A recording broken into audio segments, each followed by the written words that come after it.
Point mother shares a message of hope while enduring the devastating loss of her only daughter. It's always difficult around the time of her death, but Carolyn Anderson got to a point where she didn't want to mourn anymore.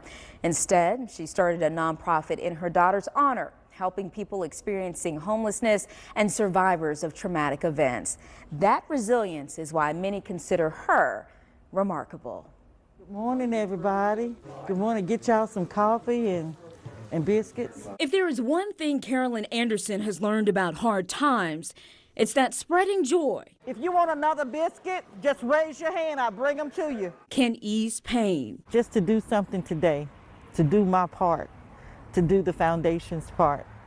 It feels good. It feels really good. She greets hundreds of people with a Southern breakfast staple. You want a coffee and a sausage biscuit? Along with an encouraging word. All right, you good? And a bag of necessities. We distribute 600 biscuits and 600 cups of coffee and 600 care bags with toiletries for men and for women. It's where Carolyn wants to be and where she says she needs to be on this particular Tuesday morning. It makes my heart feel warm, but sad at the same time. Warm that we could do something, the little bit that we do in the city, to know that we made somebody's day. But I would really love to make somebody's life change. It's outreach that was inspired by an interaction her daughter Nicole would often have when commuting from Maryland to Washington, D.C. for work. She was telling me about the man in the metro station. He was singing for food, and she started taking him a sausage biscuit every Tuesday morning when he would be in the metro station. That kind gesture would eventually lead to a greater imprint on the world, while Nicole's family coped with tragedy. She was murdered in 2014, and we decided that we didn't want to mourn anymore. We wanted to turn our pain into a purpose. And I was trying to figure out how to do that.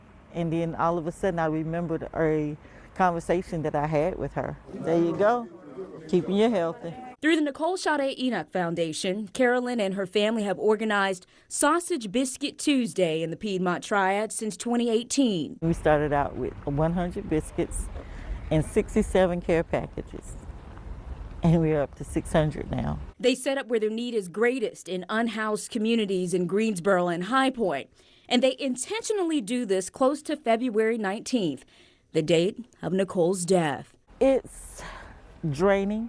I do shed a tear. I think about a lot of things that she wanted to accomplish in life, but it didn't happen. But it's still a mission for us to do.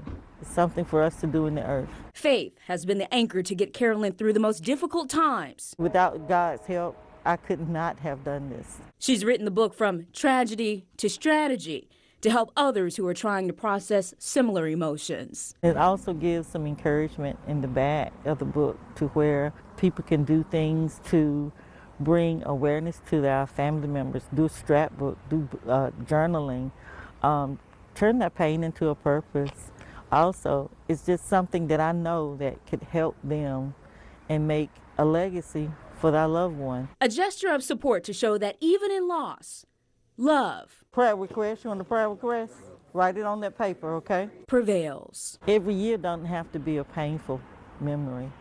It can be an encouragement to them to get stronger, to know that, you know, we can't change it, but we can change someone else's life.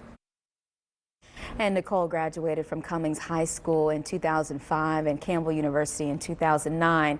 She worked as a paralegal and was hoping to attend Howard Law School. You can learn more about her life and the many ways her family is honoring her memory at NicoleEnochFoundation.org.